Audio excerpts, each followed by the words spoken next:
We've been talking about desert images, and we're coming towards the end of Torah. And so we went through the book of Genesis, and we talked about the preface and the introduction, and we set up the story about talking about big conceptual ideas. Who is God? Who is man? What is this world like? What is God up to? That's what the preface of the Bible, the first 12 chapters, kind of set up for us. And as we caught these big picture ideas, in the introduction sort of kicks off from chapter 12 and goes through chapter 50 of Genesis. And it took us into the family of God and said, this is what it means when we take these big picture ideas and we apply them to real life practical situations. This is what it looks like. This is how it works out. This is what it means to partner with God. This is the type of people that God looks for. And as they wrestle with the story and they wrestle with working it out, they get some things really right, but they also get some stuff really, really wrong. And yet God is good and gracious throughout, and it should really encourage us, because it's okay to get things really right, but also it's okay to get things really wrong, because there's always redemption. There's always more of God. And then that sets up this sets up God's narrative for the rest of the Bible, which begins in Exodus. And we talked about God's rescue and the story of the plagues. And we talked about God's wedding at Mount Sinai. And then we talked about how God built this honeymoon suite and a retelling of Genesis 1 in the tabernacle. And because at the end of, or should we say the middle of the book of Exodus, God tells his people that if they will marry him, enter into this special covenant relationship with him, they will become a kingdom of priests, but they need to know how to be priests. And so they've got this whole bunch of questions and about what it means to be priests. And Anita took us through the whole book of Leviticus in 1 week. Small task. Kind of like a skipped over the top, really, because that's all you can do in 1 week. But it was an introduction about what it looks like to be dedicated as a people, to be a priestly nation, a kingdom of priests, which is actually what we are later called to be, a royal priesthood, a kingdom of believers. And that's what Leviticus ends up being, this big manual for the priesthood. And what we've been doing now is going through the book of Numbers. And the book of Numbers, it ends up being this time where the Israelites spend this honeymoon period in the desert. In fact, that's what we're going to call Numbers, really, is this honeymoon record. Honeymoon in the desert. And in order to truly understand that, we could go through this text of Numbers kind of line by line, verse by verse, and we'll do a little bit of that in the coming weeks. But what we wanted to do, or wanted to help you to do, is get acquainted with the notion of deserts. And there's two ways of doing that. We can either all get on a plane and fly to Israel, which may not be the best time to go there for obvious reasons, and go and hang out in the desert for a few months. But we don't have time, and it's not particularly safe to do that at the moment. Or we can use our imagination a little bit and connect with some of the images of the desert. And so we started off with talking about shepherds, and shepherd is one of the images that you find in the desert, and you learn all about what it means to lead in the desert and be led, and to hear God's voice and to be led by God's voice, and you learn what it means to listen as well. And you learn two different kinds of leadership. And one of the things we learn is the juxtaposition between empire and shalom, or empire and peace. And we talked about this narrative of God, this tale of two kingdoms. And one of the things that we can do with this image of empire was, do you remember, it was a stick?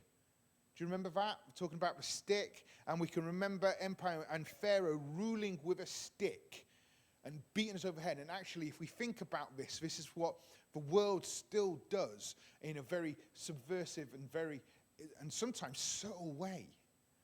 actually, it's the whole keeping up with the Joneses stuff, or are our bodies as beautiful as the influencers that we see on social media, or the celebrities on Strictly Come Dancing, or whatever it is that we aspire to? Is our baking as good as MasterChef, or that's the one I was thinking of, the tent. I was going to say the tent of baking. Is it a stick? Are we being ruled by a stick, or have we learned to hear the shalom, the peace voice of the shepherd? And so if empire is Pharaoh and his stick, then shalom is the shepherd and his voice calling us, leading us. Are we a sheep? It's okay to be a sheep. Social media again, and there's a whole bunch of thing about being sheep at the moment. Are we, and it's being subverted. Actually, maybe we need to subvert it back to the text and go, I want to be a sheep. I want to know my master's voice. I want to know how to listen and how to hear. And then we talked last week about two trees. And we talked about the rotum, about the shade, and if you've ever experienced desert heat, or a bit of a heat wave in this country, we know, don't we, that finding shade, staying indoors, it's always recommended, and it's the place to be. We want to be in the shade, don't we? But we talked about how actually the rotum is the shade of just enough. And we also talked about the acacia last week, and we looked at Psalm 1 a little bit, and we're going to pick up there today, and we're going to talk about two other trees. We're going to talk about the ara and the tamarisk. And so we're going to start with the ara, and I want to introduce you to the ara, and we've got some pictures to show you to help you with your imagination. So, no, one before that. Great stuff. That is the ara tree. And like all trees in the desert, the ara is a huge deal. It's a big tree, isn't it? And all this dry land, and there's some green. And it's bright green, and it's luscious. And so you go over there, and it looks just beautiful. And it's got these grapefruit-sized fruit on it, which we just quickly saw a picture of. We'll put it back up there. That's kind of what it looks like. And they catch the eye. And apparently most people think, oh, my goodness, what is this bush? What is this tree? Look at these fruit. Aren't they beautiful? I bet it's delicious. I bet it's got to be something good for us. Let's go and eat and enjoy and sit in the shade. What a gift this is from the desert. In fact, this tree and its fruit is toxic and poisonous. Now, I do not believe that it actually has enough to be fatal, but it definitely will cause some major stomach distress that you do not want to be caught in the desert with, without going into too much detail. You can use your imagination for that if you want. So you would have major problems if you were to try to eat it. You see, it's got this milky substance in the stem and in the body of the fruit itself. And the other thing about this is that you take this fruit, and it looks like you take it, and it looks quite, it looks and it feels a little buoyant. And actually, when they're closed up, it looks and feels a little bit buoyant. Like I said, it's about the same size as a grapefruit, slightly different shape, as you can see. And you go to peel it or pull it open, and then there's this sound, like a popping sound. And all of a sudden, there's nothing in it. It's completely, totally empty. We have little things similar to this we discovered last year while out on a walk down the old railway tracks. And they're kind of like this white fruit, and we stumbled across this family that was like, what are you doing? And they were popping up, and they're really cool. And these are exactly the same. You can't open it, but they're bigger. And so you get a bigger pop, and it's like and a bit covered with this milky substance, which is not great. So you would never know that when you take it off the bush, because it feels full. It feels buoyant. It feels as if it's going to give you something. But it's absolutely, completely empty, except for a toxic, milky substance around the edges. And you can kind of see, it's a bit dried up in that picture, but you can kind of see what it's done, or what it's about. You see, the whole thing is just absolutely shocking. And if you look at the picture, the one before, you'll see this amazing bush. And then you have this picture of this fruit being open, and then there's nothing there. And that's what it looks like. It's deceptive. The whole thing is a big deception for us. Again, I should point out, by the way, when we're talking about trees and biblical botany and any kind of this stuff, there's such a wide opinion. It's always debated, the stuff, trees and what actual trees and what bushes the Bible is talking about. And in the different passages, especially when we translate into English and it just talks about trees. It just says tree. So we have to do a little bit of work around what's going on. And I think I mentioned last week, I favor the work of a guy by the name of Nagoa Haravani. I apologize to him for really messing up his name, but he is a world leader. Literally wrote the textbook on biblical botany, so that's why I favor his work. And certainly he's a person who has influenced the people who have influenced me, and he is used in some of the most influential and established theological colleges around the world, and particularly the Hebrew University in Jerusalem. And his stuff is required reading if you was to go there and look at it. And he's, like I say, he's the leading expert. That's why I listen to him. And one of the reasons why I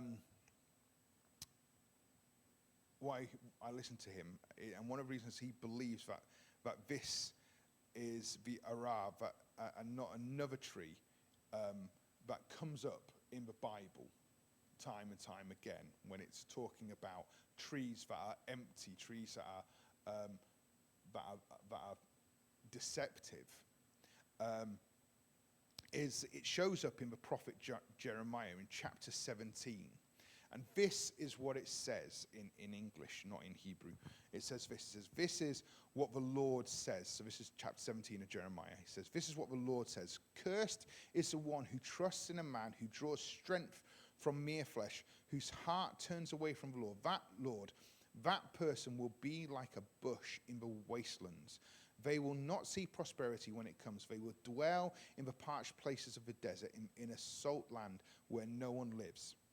The word that's used for bush there, so if you caught it, it says, "Cursed is the one who trusts a man who draws strength from mere flesh, whose heart turns away from the Lord. That person will be like a bush."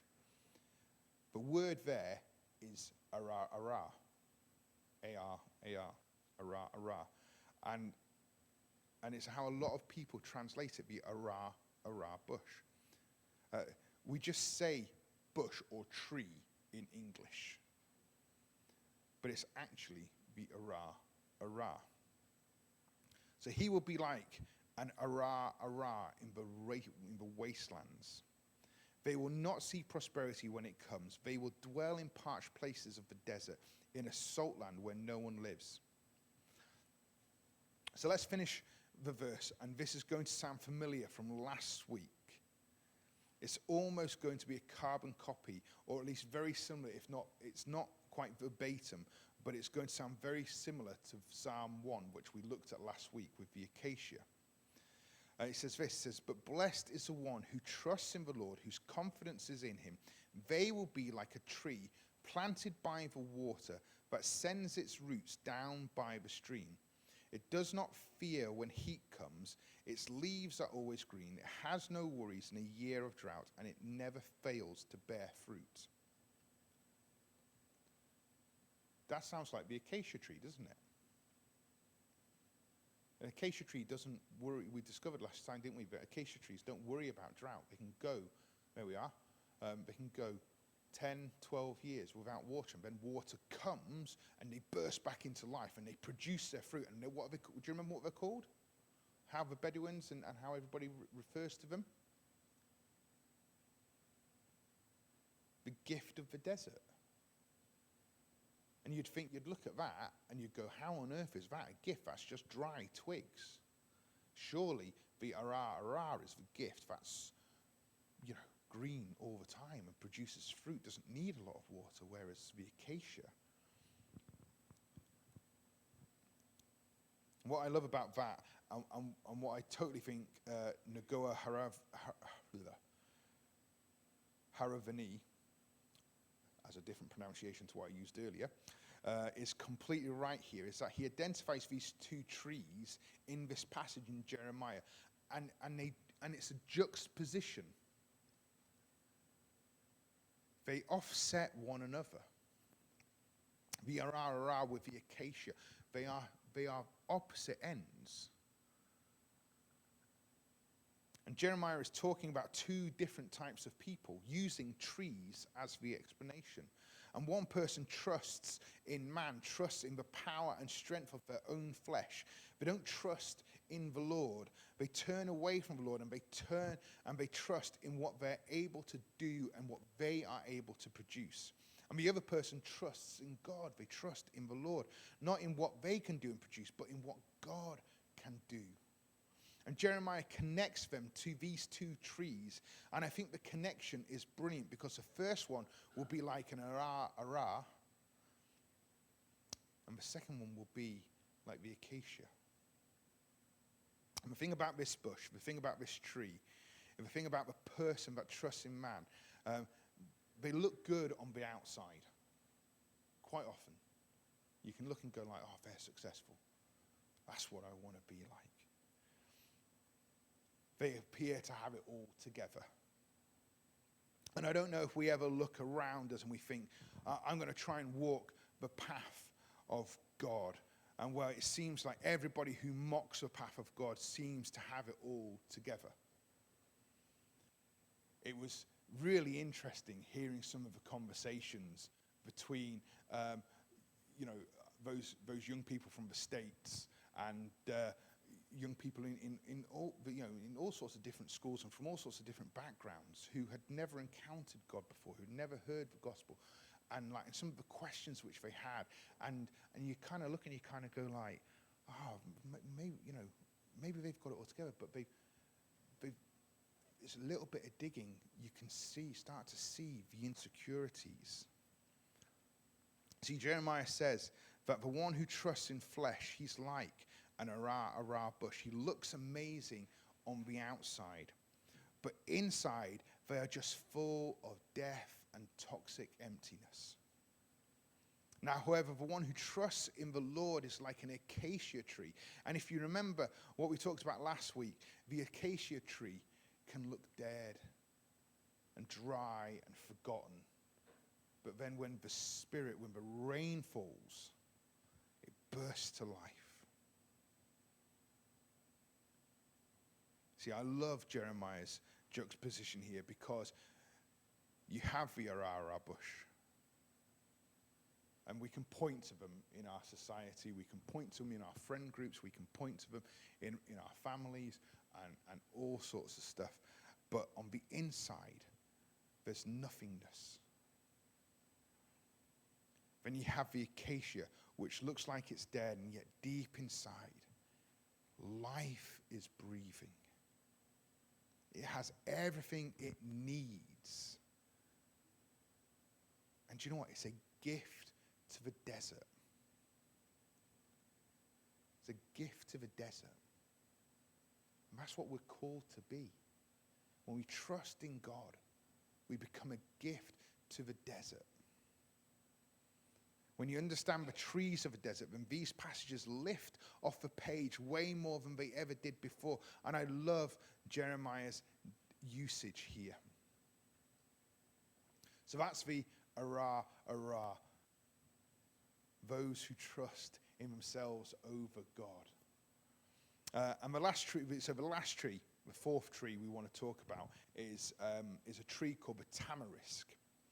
And a little bit about the tamarisk before we see it, and before we see where it shows up in the text. And because there's lots of different kinds of tamarisk. There are these bushes and these shrubs variations, which when you Google tamarisk, that's what comes up because they're seen as an invasive species. And what I discovered when I Googled it for an image is that actually you can get arrested in America for bringing in tamarisk because they're an invasive species. But there's also the tamarisk tree. The tamarisk tree is a tree that is almost always planted. It's not something that typically grows naturally. It can, obviously, because trees drop seeds and they get picked up by animals and all that sort of stuff. But quite often they are deliberately planted in specific places. But and the tree is planted because it requires a little bit of cultivation. It requires being looked after. And the thing about the tamarisk tree is that it's a kind of a luxury tree, and it's not going to grow on its own. It's not going to live very long in my garden because I am not a gardener. I need plants and trees and flowers and stuff that are going to look after themselves. I wish grass cut itself. But this takes a little bit of work. Somebody who's going to care for it and look after it. It's also known as the salt cedar. And the leaves and the foliage of the trees absorb what little bit of moisture there is in the air. And I say a little bit of moisture because there isn't much in the desert, is there? That's why it's a desert. And whatever it is that's getting blown off the Dead Sea, or if it's closer to the Med, off the Med, it's going to gather in what little bit of moisture it can from the air. And this tree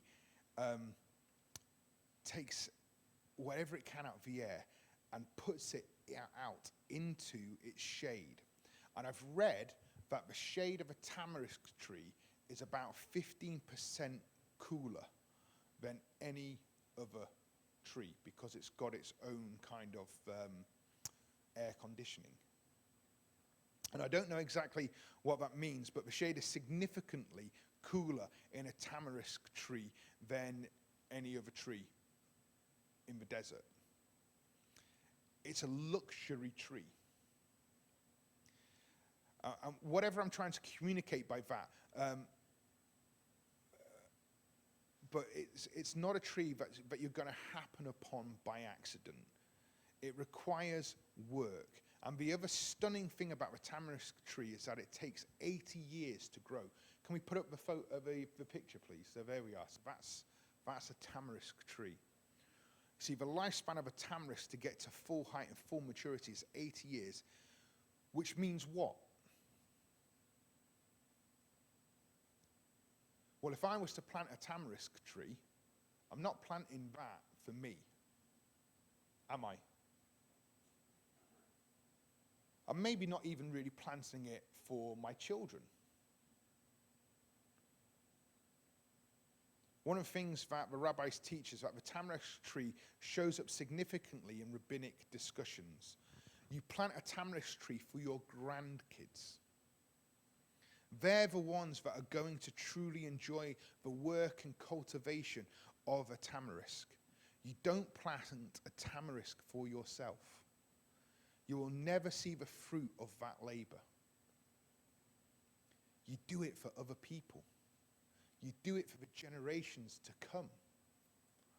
And one of the rabbinical teachings that they have is they ask this question: how many tamarisk trees did you plant today? How many things did you do each and every day that are going to live beyond yourself? How many things do you do in your day that your grandchildren are going to reap the benefits from?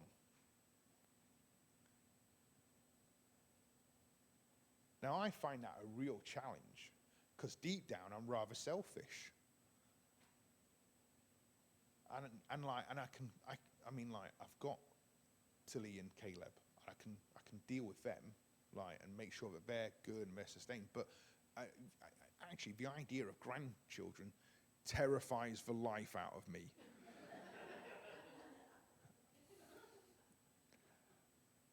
But the question is, what am I doing for these kids that are just an imagination, a possibility, not a guaranteed thing? What am I doing to plant into them? How many things are we doing where we're not going to reap the benefits, but it's a generational thing?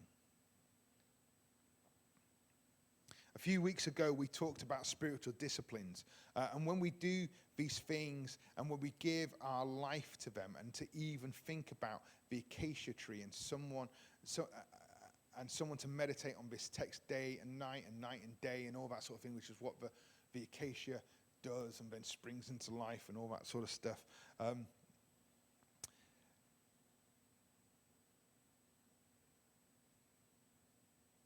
That's all about, being disciplined and making sure that we get the word inside of us, whether we feel fuzzy and warm and all that stuff about it. That's the stuff that's going to work into us and work out of us to be generational. So I'm going to give myself to these disciplines. And I play about with the ones that I mentioned to you. I use them at different stages and different times in my life. And do you know what? They're disciplines. And we talked about actually how discipleship and discipline are they're from the same root word. And there's times that we think that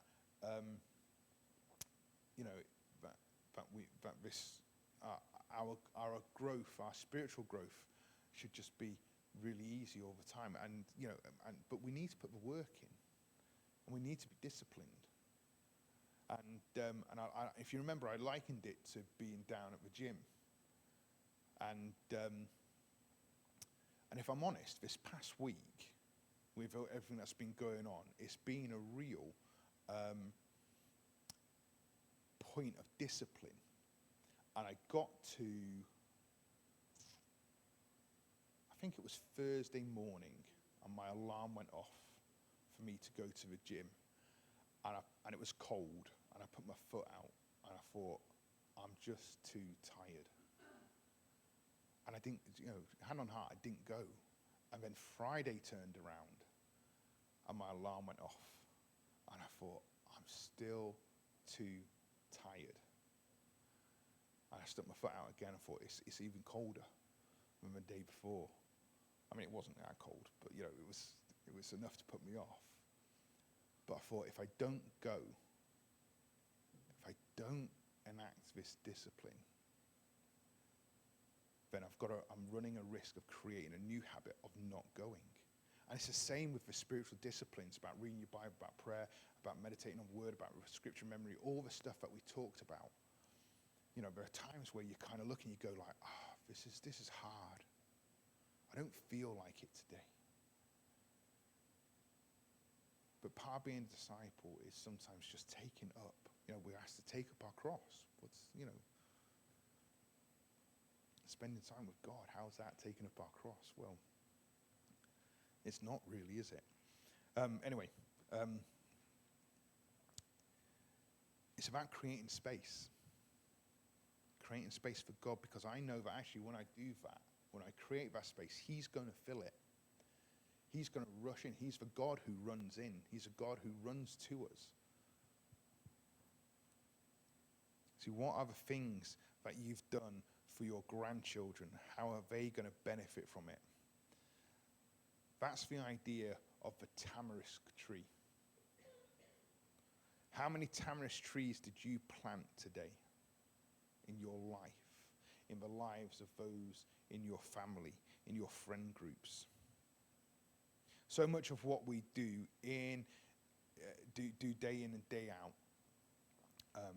is about our own personal experience. I've said it before, I'll say it again. Amazon has spoiled us. Next day delivery. Like, it's, I hand on heart, I will pay a little bit more and buy for next day delivery.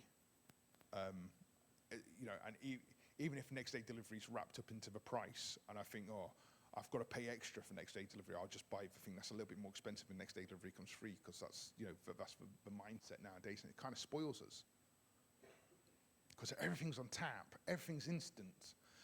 We was talking, Annie and I, the other day, yesterday, I think it was, about how when we were growing up, you had set times when there was kids' TV on. You had it in the morning before you went to school, and then you had the broom cupboard with Andy Peters and Philip Schofield, and Ed the Duck and Gordon McGopher in the afternoon. And now, kids, they just have it. Everything's instant and streamed and stuff, and it's not a problem. That's great. That's wonderful. I have my streaming services myself, and I watch what I want. I get a little bit raggy when I have to watch adverts, but everything's on our fingertips. Everything's on demand. In fact, actually, that's why it's advertised, TV on demand, isn't it?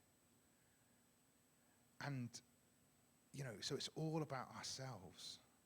And we kind of transfer this habit into our walk with God. And that's not healthy. Because God isn't a tame lion, to use C.S. Lewis.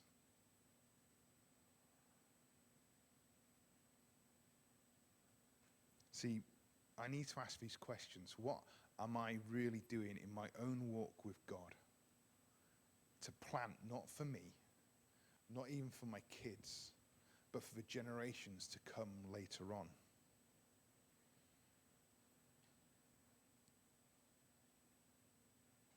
The rabbis say one of the things that we learn in the desert, one of the things we learn is how to do things that live far beyond us. To do things that I might never see the benefit of. And I think of Hebrews 11 in the Hall of Faith, and all these people that saw God's promise and welcomed it from a distance because they knew that that only together with all of us would their sacrifices be made perfect. If you think about Abraham and all we've learned about Abraham and that promise of a nation, and what, did he see a nation? No. He saw 2 sons.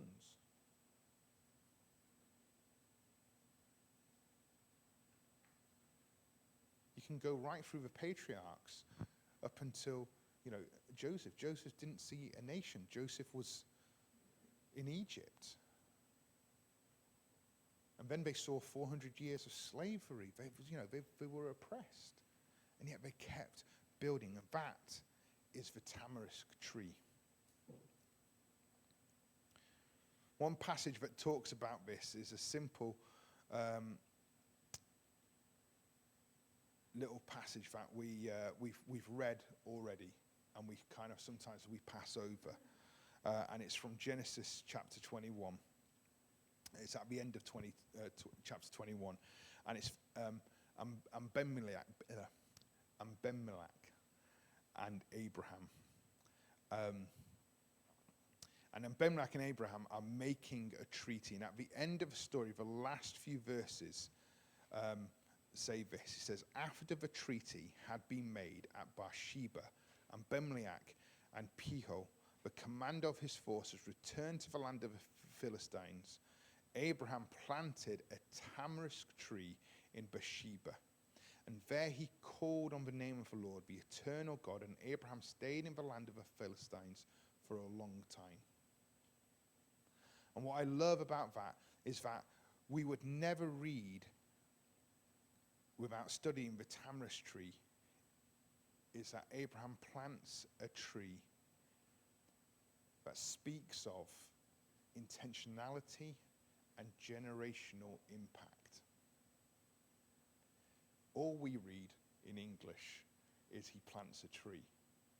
And so we have to do this little bit of digging to find out what tree and the significance of it. He says, we're going to be here in this land that God has promised us for a long time. And so I am going to plant, in my old age, I'm going to plant a tamarisk tree, because when my grandson is here, this is still going to be here for him. When my great grandson, I wonder whether, as Moses leads Israel out of Egypt, and they rock up to Beersheba on their journey around the desert, and they experience the tamarisk, if any of them sat underneath this tree that had been planted by Abraham. And that circle of fulfillment comes. See, I just love that verse because it speaks of this generational outlook.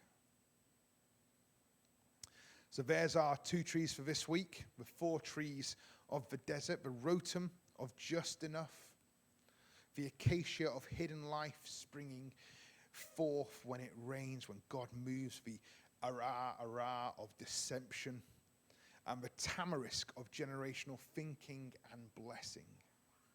See what great lessons we have from the words trees or bushes in the Old Testament that we so often skip over because they just say trees, and we miss the imagery, we miss the pictures. We don't understand the importance of trees because we've not been in the desert.